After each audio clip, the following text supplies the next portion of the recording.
बहुत समय पहले की बात है। एक छोटे से गांव में जानवी नाम की एक लड़की रहती थी। उसके पिताजी एक छोटे किसान है और माँ एक गृहिणी है जिनका स्वास्थ्य खराब रहता था। जानवी ही अपनी माँ की देखभाल और खेत में काम करती है। जानवी बहुत सुंदर और दयालु थी। लड़की के पापा फूलों की खेती करते थे। जानवी की माँ दिल की रोगी थी। जानवी ही उनकी देखरेख करती थी और खेत पर पापा का हाथ बटाती थी। एक दिन जब जानवी अपने खेत से फूल तोड़ रही थी, तभी उसे एक बहुत मधुर संगीत और गाने की आवाज़ सुनाई दी। पहले तो जानवी ने ध्यान नहीं दिया, पर जब वह संगीत में मदहोश होने लगी तब उससे रहा नहीं गया। जहाँ से गाने की आवाज़ आ रही थी, जानवी उसी ओर चल दी। पास जाकर देखा, एक हट्टा कट्टा लड़का अपनी आंखें बंद करके गिटार बजाते हुए गाना गाए जा रहा है। जानवी उस अनजान लड़के को एकटक होकर देखने लगी। बहुत देर तक जब जानवी उसको देखती रही और संगीत में खोकर उसके पास आंखें बंद करके बैठ गई। जब लड़के ने गाना बंद किया और आंखें खोली तो देखा, एक सुंदर और मासूम सी लड़की उसके सामने बैठी है। लड़के का नाम राज था। राज ने पूछा, कौन हो तुम? जानवी एकदम से चौंक गई और कुछ ना बोल पाई। धीरे धीरे दोनों ने बातें करना शुरू किया। जानवी ने राज के गाने की तारीफ की और राज ने उसकी सुंदरता की। राज पड़ोस के ही गांव का लड़का था जिसको संगीत में बहुत रुचि थी, पर घर वालों के कहने पर वह शहर में पढ़ाई करने गया था और नौकरी ना मिलने की वजह से गांव वापस आया था। उस दिन दोनों बैठकर घंटों बातें करते रहे और दोस्त बन गए। जानवी को राज पसंद आ गया और दोनों रोज मिलने लगे। बहुत कम समय में दोनों एक दूसरे के प्यार में पड़ गए। जानवी को अपनी किस्मत में पाकर राज खुश रहने लगा, पर उसकी यह खुशी ज़्यादा दिन तक नहीं चली। एक दिन जानवी के पिता ने दोनों को एक साथ पकड़ लिया और राज को दोबारा उनके गांव में आने से रोक दिया। जानवी ने अपने पिता को समझाने की कोशिश की, पर उसके पिता एक गाने वाले के सख्त खिलाफ थे।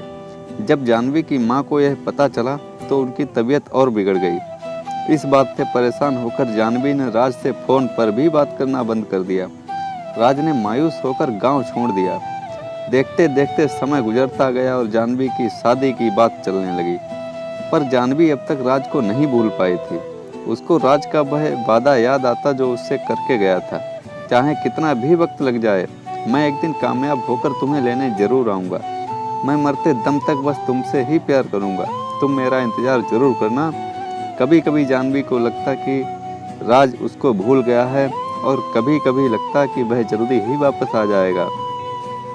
न जाने कितनी बेचैनी और दर्द में जानवी जी रही थी। ना वह किसी से कुछ कह सकती थी और ना अपने प्यार को भूल सकती थी। एक दिन एक लंबी सी गाड़ी उसके घर के बाहर आकर रुकी, जिसके पीछे गांव के बच्चे दौड़ रहे थे। इससे पहले गांव में इतनी महंगी गाड़ी कभी नहीं आई थी। गाड़ी देखकर ही मोहल्ले के सभी लोग जमा हो गए।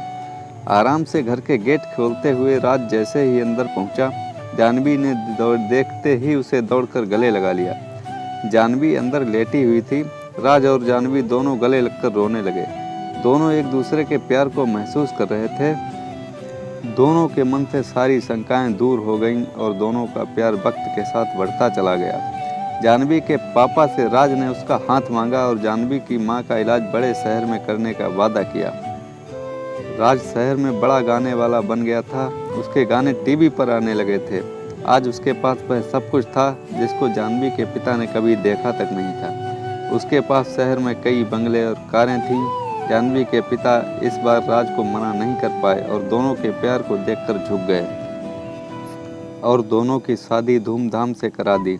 जानवी और राज ने अपना पूरा जीवन खुशी खुशी बिताया और जब वह शहर से बोर हो जाते तब वहीं उसी खेत के पास आते जहां पहली बार मिले थे। तो दोस्तों, कैसी लगी ये कहानी? लाइक करें, कमेंट करें और सब्सक्राइब करना ना भूलें। धन्यवाद।